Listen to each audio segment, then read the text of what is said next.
Aujourd'hui, décryptage. Est-ce que c'est du bullshit ou pas? De quoi on parle? On parle d'une nouvelle boisson de Coca-Cola. Alors je te mets la vidéo sans le son parce que j'ai pas envie de me prendre un copyright strike de cette énorme entreprise. Donc voilà, ça ressemble à du Coca, il y a des bulles de Coca, a priori ça a le nom de Coca-Cola.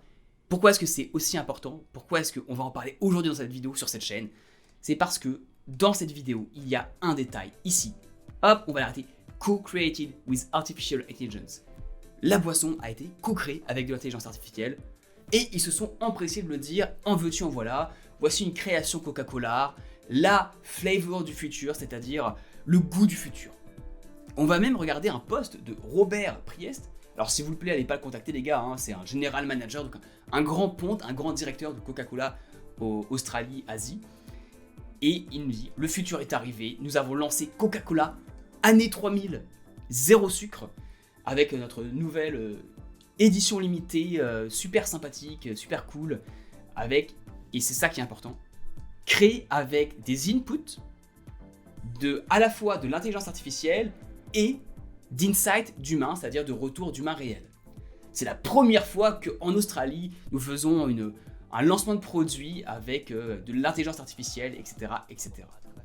Et ils nous disent qu'on pourra même toucher du doigt le futur avec une AI Lens où les fans, ceux qui achètent, peuvent voir à quoi ressemblera le monde du futur. Bon, beaucoup de grands mots. De quoi on parle? Pourquoi est-ce que je fais cette vidéo? Parce que comme moi on m'a dit ça, première impression, bullshit. Bullshit énorme. Et donc j'aimerais faire une petite enquête, on va voir de quoi il s'agit. Et c'est important parce que ça pour moi, c'est du marketing. Et en tant qu'ingénieur qui allons vraiment créer le produit ou qui allons vraiment travailler sur la technique derrière, on a l'impression qu'il y a de l'enfumage et potentiellement des gens qui vont récupérer les crédits d'autres choses. Bref, il y a plein de dimensions derrière, on va y arriver, mais d'abord on va s'intéresser à la vraie question de est-ce qu'il y a vraiment de l'intelligence artificielle dessus? Et pour ça, on va faire un petit travail d'investigation, on va sur le site et on regarde ce qui se passe. Bon, ils nous disent la même chose ici, c'est exactement le même wording, on voit bien qu'il y a des gens qui ont fait des éléments de langage ici, co-created avec de l'intelligence artificielle, co-créé avec de l'intelligence artificielle. Qu'est-ce que ça veut dire? On va maintenant sur leur communiqué de presse avec l'édition 3000, clairement, genre l'an 3000. Hein. Coca-Cola lance une plateforme basée sur l'IA qui donne un aperçu impressionnant de ce que sera l'an 3000. On va le voir ensemble parce que j'y suis allé sur leur plateforme, on va voir à quoi ça ressemble, est-ce que c'est du mytho ou pas. Spoiler, tu la sens venir la douille. Bref, en français, j'augmente la taille de l'écran. Coca-Cola se lance aujourd'hui dans l'édition limitée la plus insolite de sa gamme création. Coca-Cola 3000 zéro sucre est le premier Coca-Cola développé à l'aide de l'intelligence artificielle. Blablabla, après du bullshit, cette boisson marque un pas vers le futur des arômes. Bien sûr, du pipeau. Il y a deux paragraphes intéressants ici. Celui-là et celui-là. Donc 3000 zéro sucre est le premier Coca-Cola conçu à l'aide de l'intelligence artificielle. Qu'est-ce que ça veut dire? Toute nouvelle édition, il associe l'IA à la créativité humaine. L'utilisation de l'intelligence artificielle pour se représenter les consommateurs futurs de Coca-Cola du monde entier a permis le développement de cette saveur en édition limitée. Même le design futuriste de l'édition limitée a été développé en collaboration avec l'intelligence artificielle. Je te fais un petit décryptage, décryptage de personnes qui travaillent dans le monde du travail et on comprend ce que ça veut dire. L'utilisation de l'intelligence artificielle pour se représenter les consommateurs, c'est-à-dire que quelqu'un est allé dans ChatGPT et a tapé « À quoi ressembleraient les consommateurs de Coca-Cola dans le monde entier? Fais-moi 10 segments de consommateurs, segmente-les-moi. » Voilà, c'est tout. On va même le faire en live pour te montrer ce que ça peut signifier.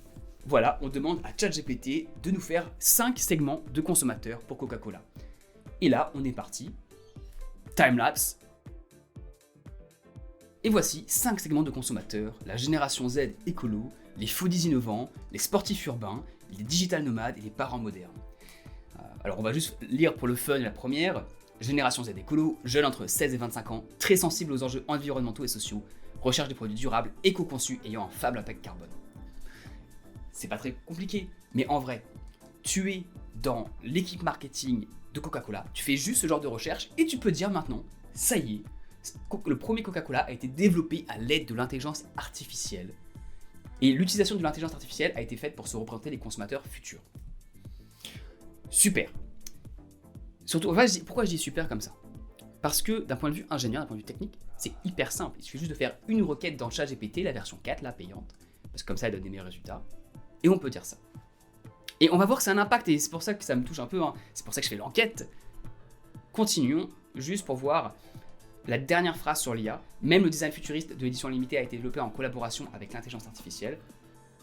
Très facilement avec un Generative Language Model où tu lui poses des questions de style, de couleur, etc. Tu peux facilement arriver à avoir un design futuriste qui inspire derrière des illustrateurs vraiment. Ensuite, pour être exhaustif et bien dire tout ce qu'il y a dans le communiqué de presse, on a un paragraphe un peu bullshit sur tous les autres produits, créations qu'ils ont sortis, c'est très bien et ils se font leur pub. Et enfin, une collaboration entre Ambush, une marque de vêtements, et Coca-Cola, à l'occasion de la sortie de ce Coca-Cola édition limitée, blablabla, et ils nous disent allez voir le site d'Ambush pour voir les autres collaborations. On se dit très bien, juste pour info, on va voir le site d'Ambush, il n'y a rien sur les collaborations avec Coca-Cola, il n'y en a aucune. Donc concrètement, on se demandait est-ce que ça, ce serait pas du mytho. On voit le dernier paragraphe, ça c'est du mytho à 100%.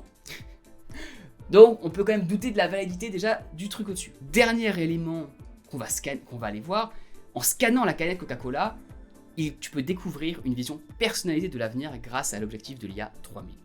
Oh, qu'est-ce que c'est? Tu as un QR code qui te permet d'aller dans le futur. Voyons ce que c'est. Alors, je vais prendre mon téléphone et je reviens. Voilà, je vais vous montrer à l'écran. Voici ce que l'on voit. On a un petit portail, ils nous disent vas-y, go. Et là, ils nous disent, voilà, petite page de chargement parce que c'est un peu lent. Maintenant, il nous dit prends une photo de quelque chose pour voir ce que sera le futur. Donc, je vais prendre mon livre, super, voilà, hop là. Voilà, j'ai pris mon livre en photo et maintenant, on va attendre. Donc, c'est un peu lent. Hein. C'est le futur, hein. Le futur, ça prend du temps. Le futur, ça prend 40 secondes à venir. Et voilà. Et voilà, ça ressemble à... Waouh. Waouh. Je vous mettrai la page. Bref. Tout ça pour dire que c'est de la merde, pour faire simple. Parce que c'est super lent et que ça ne sert pas à grand chose à part à faire joujou. Donc, tout ça pourquoi? Tout ça pour avoir un general manager de l'une des plus grosses boîtes au monde annoncer la première utilisation de l'IA dans la création de l'un de leurs produits. So what? Thomas, tout ça pour dire, ok, ils ont fait un gros announcement, il faut pas croire tout ce qu'ils disent, en fait ça a été utilisé que de manière très faible, et là ils ont juste pris Midjourney ou Stable Diffusion qu'ils ont lié derrière à leurs produits, ils ont fait une mini API qui prend un prompt, qui fait des jolies couleurs et disent que c'est le futur Excellent 3000. En quoi ça me concerne? Et bah ça te concerne dans le fait que si tu es un ingénieur et que tu as envie d'utiliser ces technologies, ou que tu as envie de faire un produit concret, quelque chose qui serve vraiment, tu vas avoir des personnes qui vont utiliser ce que tu vas faire et qui vont mettre des gros mots dessus, des gros mots marketing, qui vont faire plein de com et qui vont s'en servir et prendre potentiellement l'aura du projet, qui vont prendre les résultats. Genre ce type là, tu vois, il va arriver en soirée, il va dire notre compagnie a fait la première boisson créée avec de l'intelligence artificielle. Et tout le monde va être là, oh ouais, c'est incroyable, c'est incroyable. Et la head of communication, elle va être payée, je sais pas, 5-10 000 balles par conf pour aller faire des confs pour dire comment ils ont fait. Alors que n'importe quel étudiant en école d'ingé, en une semaine, tu fais la même chose. Et tu me dis, mais c'est fou quoi, la différence qu'il y a entre le travail et la valeur perçue et la réalité. La valeur perçue, valeur réelle. Donc, leçon pour toi. Numéro 1, faut pas croire ce genre de choses. Oui, c'est utiliser l'intelligence artificielle, mais d'une manière tellement simple que n'importe quel étudiant peut faire pareil. Donc, ne va pas croire que des gens qui sont hyper hauts dans une organisation peuvent faire des trucs de fou, forcément. Ça peut être vrai, mais il y a beaucoup de cas où c'est pas vrai du tout. Surtout quand il y a du marketing comme ça autour. Et deuxièmement, tu as une opportunité unique. Tu peux être dans deux cas de figure. Soit étudiant, soit tu travailles dans le monde professionnel. Si tu es étudiant, rends-toi bien compte que en intelligence artificielle, tu peux faire des projets en un mois qui sont meilleurs que ce que font les plus grosses corporations dans le monde sur le sujet. Donc en un mois, tu peux te faire un projet de A à Z où si tu arrives à avoir un délivrable, dire que tu es l'un des premiers étudiants au monde à l'avoir fait et aller voir les entreprises, ils pourraient être super intéressés pour t'embaucher, potentiellement plus cher que d'autres camarades parce que toi, tu as déjà fait quelque chose d'unique. C'est une opportunité incroyable. Je serai en école maintenant, mais comme un fou furieux, je pars en intelligence artificielle et je ferai des projets concrets dessus, même des choses aussi bêtes que ça, où tu fais une petite API avec Midjourney ou avec Stable Diffusion. Stable Diffusion, tu as des repos GitHub qui te permettent de faire ça. Vraiment, tu t'y mets dedans, tu es un peu censé, en 3-4 semaines, tu fais quelque chose. Donc je partirai à fond là-dedans. Deuxième cas de figure, tu es dans le monde professionnel, dans une grande organisation, et on ne te laisse pas forcément de la marge de manœuvre pour faire ce genre de choses. Et tu es potentiellement busy à côté pour le faire. Pour avoir le temps de faire ce genre de projet. Bah, dans ce cas-là, tu peux te dire, je n'ai pas besoin de faire la solution la meilleure au monde ou la plus innovante au monde pour avoir de quoi proposer un projet à mes managers. Je peux faire quelque chose de petit, comme ce qu'ils sont en train de faire, parce qu'en vrai c'est minuscule, mais après tu vas le brander comme tu veux. Donc tu rattaches l'IA à quelque chose que tu fais déjà, tu fais une petite composante, tu mets un beau packaging derrière, parce que si toi tu as envie de travailler plus là-dedans, ça te permettra avec ce premier projet que tu fais en 3 mois avec un stagiaire ingénieur qui est un peu smart, d'arriver, de te poser comme un sachant au niveau de l'entreprise dans le domaine et d'être mis en avant ou d'être pris dans une équipe qui, elle, va s'atteler à des projets plus gros qui utilisent vraiment l'intelligence artificielle et qui vont faire avancer les choses. Donc si tu as envie de te démarquer et potentiellement te faire voir comme quelqu'un qui est à high potential dans les boîtes, quelqu'un à potentiel qui peut monter, voilà, ça peut être une opportunité unique et j'espère qu'avoir fait ce petit reportage pour décrypter que même ce que fait une plus grosse corporation, c'est pas forcément ouf, et ben ça peut t'inspirer et te dire que toi aussi tu peux faire des grandes choses et tu peux être parmi les meilleurs. Et actuellement, il y a peu de personnes qui font vraiment les choses, donc vas-y à fond, lance-toi.